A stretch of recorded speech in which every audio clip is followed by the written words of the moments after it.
نحمدہ ونصلی ونسلم علی رسولہ الکریم۔ کل جس طرح دنیا کے دیگر حصوں میں عید الاضحیٰ یہ جوش و خروش اور مذہبی جذبے سے منائی گئی، اور کل ہمارے ملک عزیز پاکستان میں بھی انشاءاللہ العزیز پاکستانی مذہبی جوش اور جذبے سے عید الاضحیٰ کی خوشیاں منائیں گے، اور ایک عظیم عبادت جو کہ اضحیہ یا قربانی ہے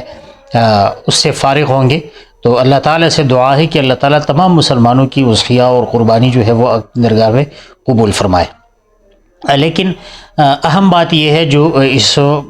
ویڈیو میں بتانے جا رہا ہوں، وہ یہ ہے کہ ہم سے کچھ بے قاعدگیاں ہوتی ہے قربانی کرتے وقت، جس سے ہماری وہ ثواب جو ہے لوگوں کی تکلیف کا باعث جو ہے وہ بن رہا ہے پھر۔ تو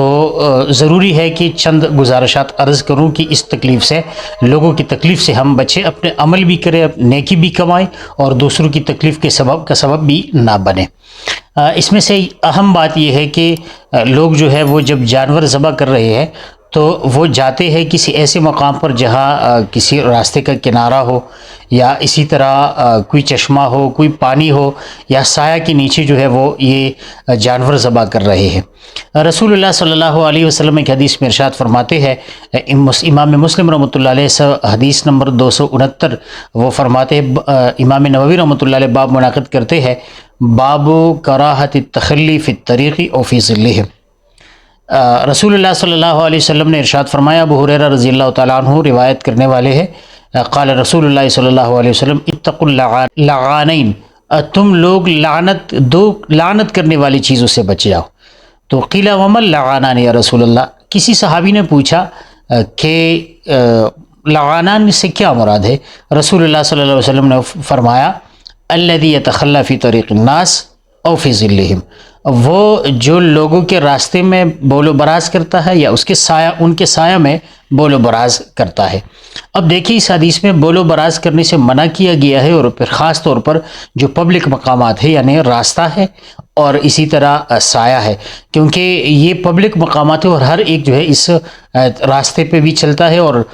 سایہ میں بیٹھ کر آرام کرتا ہے۔ تو جس طرح انسانی بول و براز یہ تکدر اور طبیعت کی یہ نفرت کا باعث بنتا ہے، لعنت کا سبب بنتا ہے، تو اسی طرح اگر ہم جانور ذبح کرتے ہیں اور اس کی جو علائشیں ہے، جو فضلجات ہے، وہ ہم یہیں پر رکھتے ہیں، یا خون جو ہے وہ بہہ جاتا ہے، پھر ہفتوں اور مہینے تک جو ہے وہ لوگ اس طرف پہ جاتے ہوئے تکلیف محسوس کرتے ہیں، بدبو جو ہے وہ پھیلتی ہے اور معاشرہ وہ گندا ہوتا ہے۔ تو اس ہماری نیکی کا پھر کیا فائدہ جب ہم ایک قومی جرم کا مرتکب جو ہے وہ بن رہے ہیں؟ تو اس کے لیے ضروری ہے کہ ہم جانور کسی ایسی جگہ پہ ذبح کریں جہاں پر پبلک مقام نہ ہو، کسی اور کا گزر نہ ہو، بالکل ایک جانب ہو کر ذبح کریں، اور جو بقایا جات رہ جائے نا تو وہ بجائے اس کی کہ گندگی کا باعث بنے، چاہیے کہ ہم خود، یعنی ایک بڑے جانور میں 7 تک بندے شریک ہوتے ہیں، تو جب 7 بندے جانور وہ خرید سکتا ہے 2-2.5 لاکھ میں، تو پھر وہ اس کی جو فضلجات ہے اس ٹھکانے کا بھی اس قدرت رکھتے ہیں۔ تو اگر ہم خود نہیں کر سکتے تو کسی اور مزدور کے لیے کوئی اجرت دے کر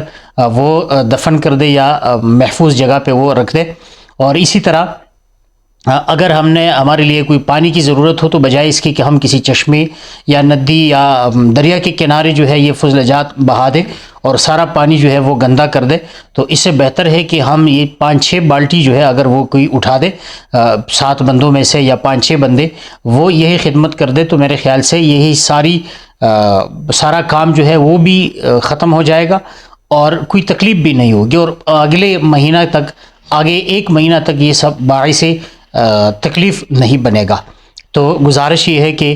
یہ بات جو ہے یہ ضروری ہے کہ ہم آگے تک بھی پہنچائیں، اور کل عید کے خطبہ میں ائمہ حضرات بجائے فضائل بیان کرنے کے، یہ فضائل بہت لوگ سن چکے ہیں، تو اگر اس موضوع پر وہ باقاعدہ طور پر بیان کرے اور 1-2 بندے بھی اس پر عمل کرے تو یہ ہمارے لیے کافی ہے۔ امید ہے بات آپ کی سمجھ میں آ گئی ہوگی۔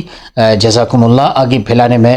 کوشش کیجئے کہ یہ بات ہر مسلمان کے کان تک پہنچ جائے۔ السلام علیکم ورحمۃ اللہ وبرکاتہ۔